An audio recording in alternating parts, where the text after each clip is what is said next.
बड़े खबरों में आगे, कोरोना संक्रमण के खिलाफ जारी राज्य सरकार के इस लड़ाई में अब कुछ कड़े फैसले लिए जा सकते हैं। संक्रमण के बढ़ते खतरे को देखते हुए मंत्री मिथिलेश ठाकुर ने इस बात के संकेत दिए हैं। एक बार फिर संपूर्ण लॉकडाउन की स्थिति बन रही है। मंत्री ने कहा है कि अगर 15 दिनों के अंदर स्थिति में थोड़ा सुधार नहीं होता है तो राज्य सरकार इस बाबत कुछ कड़े फैसले ले सकती है।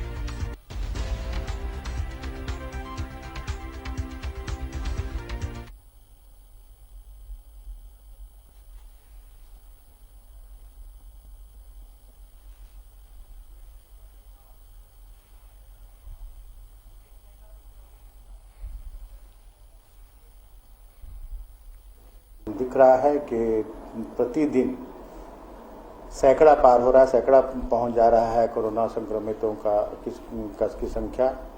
तो ये वास्तव में चिंता का विषय है और अगर यही स्थिति बनी रही तो झारखंड में स्थिति विस्फोटक हो सकती है। पूरी नज़र बनाए हुए हमारे माननीय मुख्यमंत्री, उनकी टीम पूरी नज़र बनाए हुए है।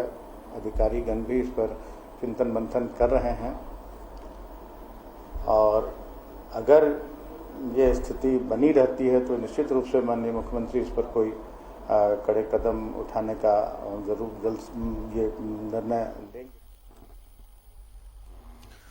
तो आपने सुना, मंत्री मिथिलेश ठाकुर ने कहा कड़े कदम से यहां पर यही समझा जा सकता है कि लॉकडाउन में जो राहत दी गई है अनलॉक 1 में, उसको खत्म करते हुए लॉकडाउन बढ़ाया जा सकता है, क्योंकि झारखंड के आंकड़े चिंता बढ़ाने वाले हैं। सहयोगी राकेश हमारे साथ लाइव जुड़े हुए, सीधे उनका रुख करेंगे। राकेश, जिस तरह से मंत्री मिथिलेश ठाकुर ने और पिछले दिनों मुख्यमंत्री ने भी इस बात को कहा था कि फैसले लिए जा सकते हैं, स्थितियों पर निर्भर होता है। स्थितियां वर्तमान की, अभी की अगर स्थितियां बात करेंगे तो काफी डराने वाली हैं। लगातार हर दिन 100 और 100 से पार संक्रमित मरीज मिल रहे हैं। ऐसे में जो कड़े फैसले की बात मंत्री ने कहा है, इससे तो यही समझ में आ रहा है कि लॉकडाउन को बढ़ाया जा सकता है। जो अनलॉक में रिलैक्सेशन मिली है उसे खत्म करके फिर लॉकडाउन। देखिए, इस बात के संकेत कल खुद मुख्यमंत्री ने भी दिया था और आज सरकार के जो दूसरे मंत्री हैं उनके तरफ से भी इस तरह के संकेत निकल कर आ रहे हैं कि जरूरत पड़ी तो सरकार जो है वो कड़े कदम ले सकती है। हालात पर सरकार की पूरी नजर है और जिस तरीके से शारीफ आप देख रहे हैं कि लगातार आंकड़े बढ़ते जा रहे हैं, वर्तमान में 1400 से ज्यादा का आंकड़ा जो है वो पार कर चुका है। तो ऐसे में चिंता की विषय है और स्थिति जो है वो कहीं ना कहीं भयावह होते जा रही है, विस्फोटक होती जा रही है और इन तमाम चीजों पर राज्य सरकार की नजर है। यही वजह है कि सरकार ने संकेत दिए है कि आने वाले दिनों में अगर सप्ताह 2 सप्ताह के अंदर स्थिति में थोड़ी सुधार नहीं होती है तो ऐसी परिस्थिति को देखते हुए सरकार जो है वो 15 दिनों का लॉकडाउन जो है पीरियड वो बढ़ा सकती है। इस बात के संकेत कल खुद मुख्यमंत्री ने भी दिए थे और अब सरकार में शामिल जो दूसरे मंत्री हैं उनके तरफ से भी इस तरीके के संकेत निकलकर सामने आ रहे हैं। आपने देखा होगा कि जब अनलॉक 1 की जब बात हुई थी तो उस दौरान भी मुख्यमंत्री हेमंत सोरेन ने साफ कहा था कि ये जो छूटे हैं ये कंडीशनल है। अगर स्थिति सामान्य रहती है तो ये छूटें बरकरार रहेगी। अगर स्थिति में बहुत ज्यादा उतार चढ़ाव होता है तो सरकार अपने स्तर से छूट को कम कर सकती है या बढ़ा सकती है। तो इस बात की संकेत मुख्यमंत्री ने पहले भी दिए थे और एक बार फिर मुख्यमंत्री की तरफ से इस बात के संकेत दिए जा रहे हैं कि वर्तमान स्थिति को देखते हुए अगर हालात ऐसे ही रहे तो आने वाले दिनों में सरकार जो है 15 दिनों का लॉकडाउन अलग से बढ़ा सकती है। दूसरी तरफ अगर आप केंद्र की अगर बात करें, शारीफ देश की बात करें तो वहां भी 3 लाख से ज्यादा का आंकड़ा जो है वो लगभग पहुंच चुका है। आने वाले दिनों में आप देखेंगे तो स्पेन को भी भारत जो है वो पीछे छोड़ता हुआ नजर आएगा आपको।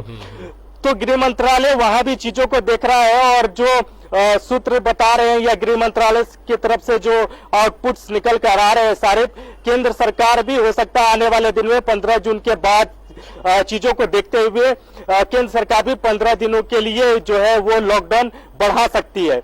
तो इस बात के संकेत केंद्र से भी निकल कर आ रहे हैं और उसी तरीके के संकेत राज्य सरकार की तरफ से भी निकल कर आ रहे हैं। शारीफ जाहिर तौर पर अब राकेश, जिस तरह से आंकड़े बढ़ रहे हैं, और अपने दर्शकों को हम बता दें कि अमेरिका के बाद ज्यादा क्रिटिकल पेशेंट्स की अगर बात करें तो भारत में है, दूसरे नंबर पर है। 19,000 के लगभग क्रिटिकल पेशेंट्स जो है वो यूएस में है, और दूसरे नंबर पर 9,000 के करीब जो क्रिटिकल पेशेंट्स है वो भारत में है। तो इसकी संभावना बन रही है कि लॉकडाउन इंपोज किया जाए और स्ट्रिक्ट होगा ये जो अगर सेकेंड फेज का लॉकडाउन होगा तो। राकेश, आपसे ये जानना और समझना चाहेंगे कि जिस तरह से WHO के जो गाइडलाइंस थे कि आप लॉकडाउन इंप्लीमेंट कीजिए, और जो 14 दिन की 2 अवधि वाला लॉकडाउन होगा वो काफी स्ट्रिक्ट होना चाहिए, फिर 14 दिन थोड़ा रिलैक्सेशन, फिर 14 दिन का लॉकडाउन स्ट्रिक्ट होना चाहिए। इसका पालन नहीं हुआ। एक स्ट्रेच में 4 लॉकडाउन भारत में हुए। हालांकि झारखंड में कुछ बहुत ऑफलेट जाकर रिलैक्सेशन मिली है, मगर एक तरफ दूसरा वर्ग जो है, होटल इंडस्ट्री हो गया, नाई संघ हो गया, कपड़ा जूता दुकानदार जो है वो लगातार मांग कर रहे हैं, विरोध कर रहे हैं, सड़कों पर उतर रहे हैं रिलैक्सेशन के लिए। दूसरी तरफ लॉकडाउन 2 की बात आ रही है झारखंड में, आंकड़े बढ़ रहे हैं उसको देखते हुए। तो क्या ये पहले से प्लानिंग चल रही थी, इस वजह से सारी चीजों को छूट नहीं दिया गया अनलॉक 1 में? बिल्कुल सारिफ, आप उसको इस नजर से देख सकते हैं कि यही वजह रही कि राज्य सरकार ने जो छूट केंद्र की तरफ से मिली थी वो तमाम छूटों को सरकार ने एक तरीके से यहाँ पाबंदी लगा रखा है। आपने देखा होगा कि मंदिरों को यहाँ नहीं खोला गया, इसके अलावा मॉल हो या कपड़े दुकान हो उसको खोलने की इजाजत नहीं दी गई। तो सरकार इन चीजों को देख रही थी। उनको पता था कि जिस तरीके से प्रवासी मजदूरों की संख्या लगातार बढ़ते जा रही है, लगभग 5 लाख से ज्यादा प्रवासी मजदूर जो दूसरे राज्यों से में थे वो झारखंड आ चुके हैं, और सरकार की चिंता पहले से ये बनी हुई थी कि जब प्रवासी मजदूर जब झारखंड पहुंचेंगे तो स्थिति जो होगी वो ज्यादा डरावनी होगी। तो यही वजह थी कि सरकार ने केंद्र सरकार की उन छूटों को यहाँ फिलहाल छूट नहीं दिया, उस पर उन्होंने पाबंदी बनाए रखा है।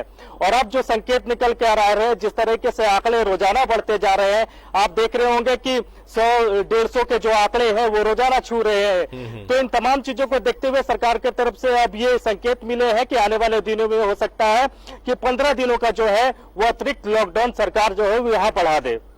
शारिफ, राकेश, सिर्फ झारखंड के लिए नहीं, तमाम राज्यों के लिए एक समस्या थी। जब लॉकडाउन हुआ तो लगातार इस तरह के वीडियोस वायरल हो रहे थे, मजदूर जो है वो गुहार लगा रहे थे, वापस अपने स्टेट आना चाह रहे थे, अपनी परेशानियों से सरकारों को रूबरू करा रहे थे।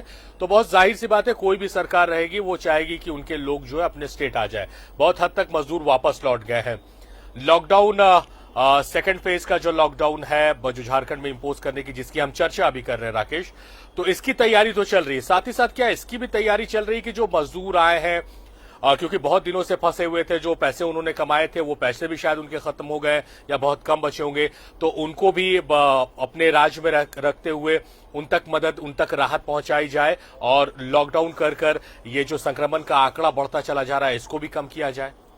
नहीं, देखिए सारिफ, सरकार के सामने दोहरी चुनौती। एक तो आप प्रवासी मजदूरों को इतनी संख्या में लेकर आए हैं, उनको पहले रोजगार से जोड़ना है, और इसके लिए सरकार ने मनरेगा को सबसे सशक्त माध्यम माना है, और उस माध्यम से कई सारे मजदूरों को उससे जोड़ने की कोशिश की जा रही है।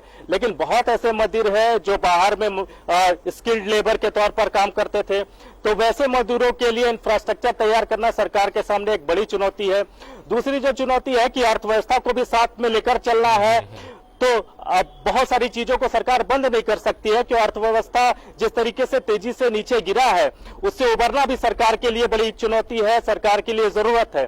तो सरकार चाहती है कि अर्थव्यवस्था भी एक तरीके से चलते रहे, और जिस तरीके के संक्रमण के खतरे जिस तरीके से बढ़ रहे हैं वो भी कम हो। तो ये दोहरी चुनौती है, और इस चुनौती को लेकर सरकार अपने स्तर से मंथन कर रही है।